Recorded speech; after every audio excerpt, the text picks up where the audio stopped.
جتنے بھی لوگوں نے تشریف کرنا ہے تو ہمارے مہمانوں کی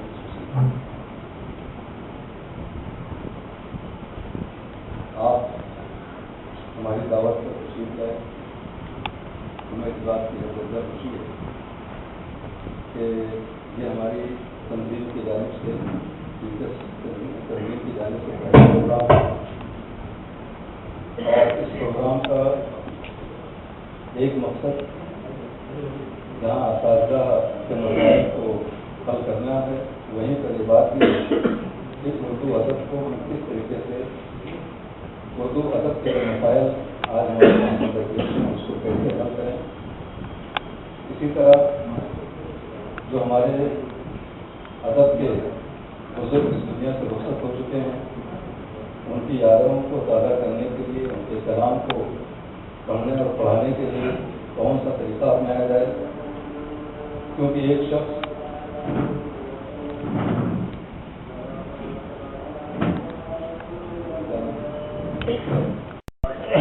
جیسا کہا تھا کہ ایک شخص اپنی پوری زندگی ادب کی خدمت میں علم کی خدمت میں لگا دیتا ہے اور اس دنیا سے جب رخصت ہو جاتا ہے تو کوئی اس کے تخلیقات کی طرف اس کی نگرانشات کی طرف توجہ نہیں دیتا کہ آخر ایک شخص کی عمر لگی ہوئی کہ نعمان امام جیسے شاعر آج ایسا لگتا ہے کہ جیسے کوئی استاد شاعر جو ہے اپنے فکر کو شعری جامع کر رہا ہے, لیکن ہم لوگوں کی جیسے کہتے ہیں کہ ہم مردہ پرستی میں زیادہ آگے بڑھ چکے ہیں, زندگی میں وہ توجہ نہیں دیتے جو مرنے کے بعد کبھی کبھار دے دیتے ہیں. تو ایسے جو بھی فنکار ہیں زندگی میں بھی ان کی پذیرائی ہونی چاہیے, ان کے بعد بھی ان کی پذیرائی ہونی چاہیے اور ان کی پذیرائی کا سب سے بہتر طریقہ یہ ہوا لگتا ہے کہ وہ جو بھی ان کی تخلیقات ہیں آپ بھی پڑھیں, اپنے تعاون سے دوسروں تک پہنچائیں, دوسروں کو پڑھنے کا آمادہ کریں اور جس طرح بھی ہو سکے ان کے خیالات کو لوگوں تک پہنچائیں. سب سے بہتر پذیرائی یہ ہوتی ہے. بہرحال آج کی اس مجلس میں ہم آپ سبوں کا شکریہ ادا کرتے ہوئے مرحوم کے لیے دعا ہو بھی ہے کہ اللہ تبارک و تعالیٰ انہیں جنت الفردوس میں جگہ عطا فرمائے.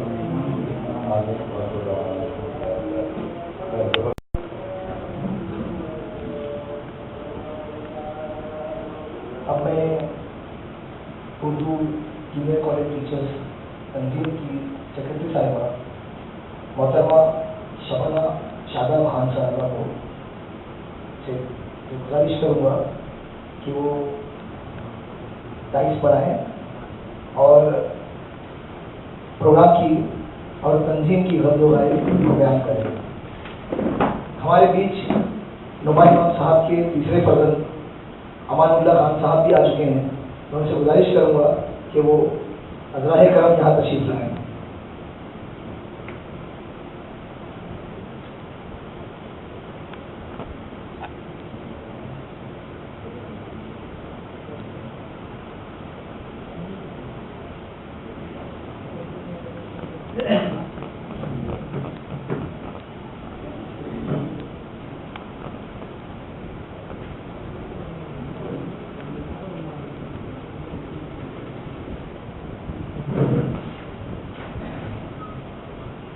السلام علیکم سامعین کرام.